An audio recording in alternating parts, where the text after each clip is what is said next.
Ստեփան Պողոսյանի մասին լսել էի, երբ դպրոցական էի։ Լսել էի ծնողներիցս։ Ակունք ու մարաթուք համույթները, երբ հայտնվեցին կապույտ էկրանին, մայրս ասաց. «Էս երգերը հայրս գաղտնի էր երգում»։ Տեսնում ես, թե ինչ արեց Ստեփան Պողոսյանը։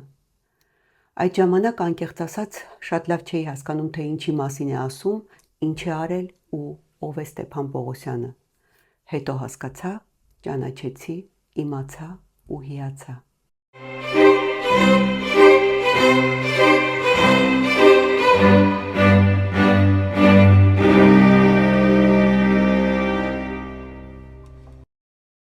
Մեզանից յուրաքանչյուրը այսօրվա հեռուստատեսության հեռուստաալիքների մասին խոսելիս բազմաթիվ դժգոհություններին ու քննադատություններին զուգահեռ անընդհատ հիշում ու կարոտում է հայկական հեռուստատեսության հին ու բարի ժամանակները։ Մենք հաճախ ենք վերհիշում ու պատմում նախկինում մեր տեսած ուսուցողական, ճանաչողական հաղորդումների, բարձրաճաշակ ֆիլմերի, համերգների մասին։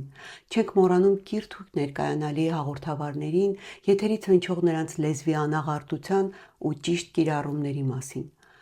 Ու եթե փորձենք հստակեցնել մեր հիշողությունները եւ դրանք տեղավորել տարեթվերի մեջ, ապա կստացի, որ այդ հրաշալի ժամանակահատվածը տևել է մոտ 2 տասնամյակ, 70-ականներից մինչև 80-ականների վերջը։ Սակայն քչերը գիտեն կամ չեն ուզում հիշել, որ հայկական հեռուստատեսության կենսագրության այդ ամենաարժեքավոր ժամանակահատվածի, այդ լիարժեք բովանդակության ու հոգևոր հագեցվածության հետևում կանգնած էր Ստեփան Պողոսյանը, այդ տարիների հեռուստարադիոպետկոմի նախագահը։ Ստեփան Պողոսյանի մասին լսել էի, երբ դպրոցական էի։ Լսել էի ծնողներիցս։ Ակունք ու մարաթուք համույթները, երբ հայտնվեցին կապույտ էկրանին, մայրս ասաց. «Էս երգերը հայրս գաղտնի էր երգում»։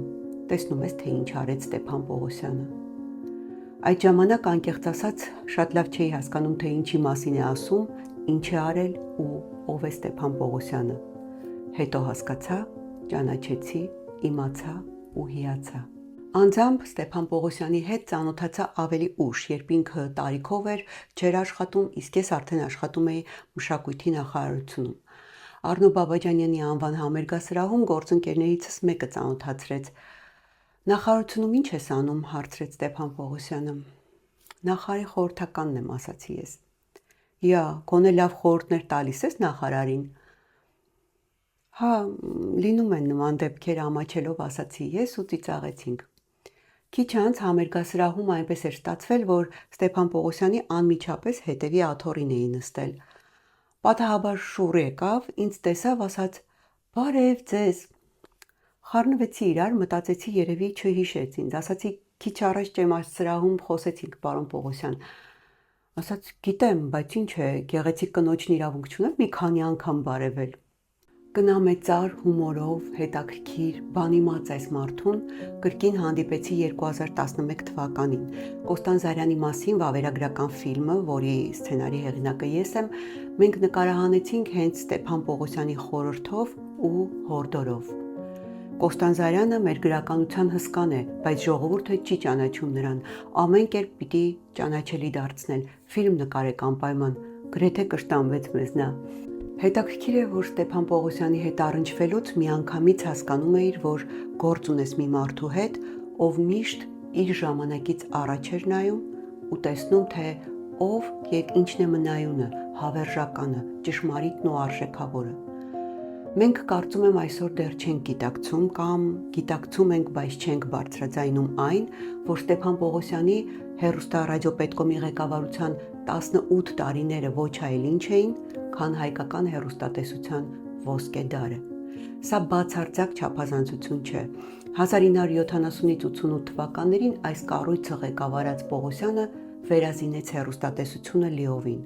Նրա անմիջական ջանքերով տեղադրվեց հեռուստատեսային մեծ աշտարակը, որի շնորհիվ մեկից ավելի ալիքներ հնարավոր եղավ գործարկել։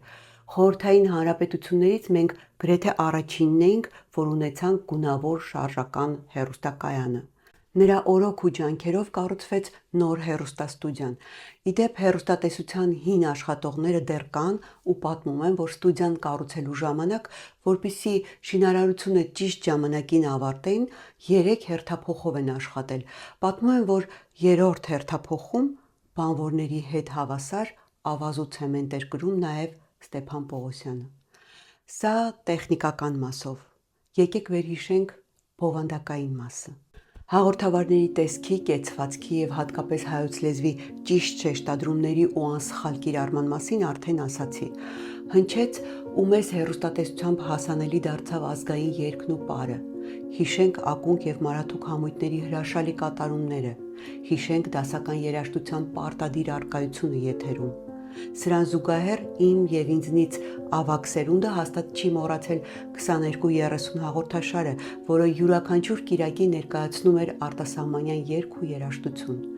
Դա իրադարձություն էր։ Ես մի քիչ փոքր էի, բայց շատ լավ հիշում եմ իմ ավագ եղբայրն ու քույրերը ոնց էին Վեսնա մագնիտոֆոնով ձայնագրում այդ երգերը, որ հետո կարողանան էլի լսեն։ Հաջորդ օրը դպրոցում, բուհերում, աշխատավայրերում քննարկման լուրջ նյութ էր դա։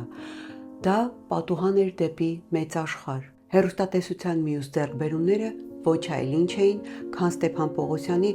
ազգային մտածողության, ազգային նկարագրի, իսկական հայրենասերի իրականացրած մշակութային լուրջ քաղաքականություն։ Թվարկեմ մի քանիսը, եթե որևէ բան մոռանամ, գրեք ու հիշեցրեք մեկնաբանություններում։ Ստեփան Պողոսյանի շնորհիվ այդ տարիներին նկարահանվեցին Արտավազդ Փելեշյանի ֆիլմերը, որոնք դարձան համամարտկային ու համաշխարհային արժեքներ։ Այսօր արտերկրի շատ կինոդպրոցներ ու կինոակադեմիաներ վաղուց Փելեշյանի ֆիլմերն ընդգրկել են իրենց դասընթացներում, իսկ դրանց մեջ ունեցած Ստեփան Պողոսյանի դերի մասին մինչ օրս ու շատ հաճախ նշում է հենց ինքը Փելեշյանը։ Այդ տարիներին նկարահանվեց Հովիկ Խախվերդյանի Գորանին, հետո Մատենադարան ֆիլմը։ Մենք գրքի մասին ֆիլմ չունենք, դա անհրաժեշտություն է, ասել էր Ստեփան Պողոսյանը, ու մենք վայելեցինք Մատենադարան ֆիլմը Սոս Սարգսյանի հրաշալի ընթերցմամբ։ Սրան նախորդել էր արդեն Ծորի Միրոն։ Հիշեցնեմ հեռուստաթատրոնի ու ռադիոթատրոնի մասին։ Հեռուստաթատրոնը դա աներևակայելի հաջողություն ունեցած նախագիծ էր, որը հրաշալի էր մտածված։ Երկուշաբթի օրը փակ էին թատրոնները, դրա փոխարեն հեռուստատեսությունն էր բեմադրություններ ներկայացնում։ Հիշեք, թե ինչ պիեսների բեմադրություններ ենք նայել ու դերասանական ինչպիսի շքեղ կազմով։ Սրան զուգահեռ հաղթահարելով ու շրջանցելով տվյալ շրջանի կուսակցական ու գաղափարական ճնշումները, Պողոսյանը հասավ նրան, որ մենք կարողացանք լսել Եկմալյանի պատարագն ու Կոմիտասյան երգերի ձայնագրությունները։ Մինչ այդ դրանք որպես եկեղեցական երաժշտություն արգելված էր ձայնագրել։ Սա ինչ էր ըստ ձեզ։ Իհարկե, մշակութային հեղափոխություն եւ միևնույն ժամանակ ազգայինը տարածելու, ազգային մտածողությունը սերմանելու լուրջ քաղաքականություն։ Այն ազգայինը, որը Ստեփան Պողոսյանի մեջ արյան, մաշկի, բոլոր բջիջների նյարդերի միջոցով փոխանցվել էր իր իսկ նախնիներից։ Հիշում եմ, պատմում էր իր Պողոս պապի պատմությունը, թե ինչպես 1915-ին հայրենի Խուլբ գյուղում գյուղի աղան Հուսեյն աղան Պողոսին զգուշացրել էր, որ գիշերը հայերին կոտորելու են։ Ասել էր ընտանիքիդ կօգնեմ հասնել մինչև Մուշ, այնտեղ ռուսներն են, կգնաք ու կփրկվեք։ Պողոսն ասել էր, մեր գյուղում 8 ընտանիք կա, նրանց էլ պիտի փրկես, նրանք էլ իմ համագյուղացիներն են ու իմ հարազատները։ Հուսեյն աղան համաձայնել էր, ասում է ճանապարհին ամեն քարի ու ծառի հետևից մի հայ էր մոտենում խմբին փրկվելու հույսով։ Վերջում մոտ 200 մարդու հասցրել էր նշված վայրը ու փրկել այդքան կյանք։ Ստեփան Պողոսյանը պատմում էր, որ Պապը շատ երկար չէր համակերպվում առանց երկրի կյանքի, միշտ մտածում էր, որ անպայման հետ են գնալու։ Հետո շատ տարիներ անց դադարեց երկրի մասին խոսել, Ստեփան Պողոսյանն ասում էր, հարցրեցի պապ, բա էլ չես ուզում հետ գնալ երկիր։ Պապը ցույց տալով դիմացի Սարի գերեզմանոցն ասել էր, ես այստեղ արդեն հարազատներ ունեմ թաղված, բա սրանց ում թողնեմ։ Երկրի այս հատվածի հետ արդեն կապված Պողոս պապն այնուամենայնիվ մահից առաջ սպասել էր մինչև Ստեփան Պողոսյանը գա գյուղ հասնի, տեսել էր թոռանը ու ասել. «Էկար լավ, լսիր, նամարդ լինես, եթե մտածես, որ քո երկիրը սա է, քո երկիրը էն է», ու փակել էր աչքերը ու ավանդել հոգին։ Ինչ է սա, արյուն, ինքնություն, արժեհամակարգ, գենետիկ կոդ, չգիտեմ թե ինչ անուն ունի, բայց դա անկասկած փոխանցվում է սերնդից սերունդ։ Մեկի մոտ հետո դա վառ է արտահայտվում շատ տեսանելի, գործուն ու շոշափելի կերպով, ինչպես Ստեփան Պողոսյանի մոտ է։ Մյուսի մոտ թույլ է զարգացած, բայց կա, երևում է։ Իսկ նրանց ում մեջ չկա դա, ապա գենը ստուգել է պետք, հաստատ մի բան այնպես չէ։ Կյանքի վերջին տարիներին Ստեփան Պողոսյանի հետ հանդիպել եմ մի երկու անգամ իր գրքերի հրատարակման առիթով։ Մինչև տպարան մտնելը հետևում էի Պողոսյանի «Երկրի մռմուռը» վեպի հրատարակչական աշխատանքներին։ Հետևում ու ստուգում էի ձևավորման աշխատանքները, սրբագրումը եւ այլն։ Եվ երբ արդեն պատրաստ էր ու պիտի մտներ տպարան, որոշեցի մի հատ էլ աչքի անցկացնեմ վրիպակներ չլինելու համար։ Հետաքրքիր է, որ առաջին նախադասությունը կարդացի ու էլ չկարողացա կտրվել գրքից։ Ծայրից ծայր կարդացի մի օրում։ Կարդացի արցունքն աչքերիս, ամեն տողի տակ ցավ էր, վիշտ էր, հոգս էր ու միևնույն ժամանակ անսահման սեր կար, սեր առ հայրենիք։ Անկեղծորեն զարմանում էի, թե ոնց կարող է մարդն այսքան շատ սիրել իր հայրենիքը, հողն ու ջուրը։ Ու հետաքրքիր է, որ այդ սերը նաև իր աչքերի մեջ էր հայտնվում այն ժամանակ, երբ իր Սասունից էր պատմում։ Ասում էր, աշխարհի շատ երկրներում եմ եղել, շատ բաներով եմ հիացել, բայց Անդոք Սարից գեղեցիկ վայր չեմ տեսել։ Մարդն անուղելի հայր։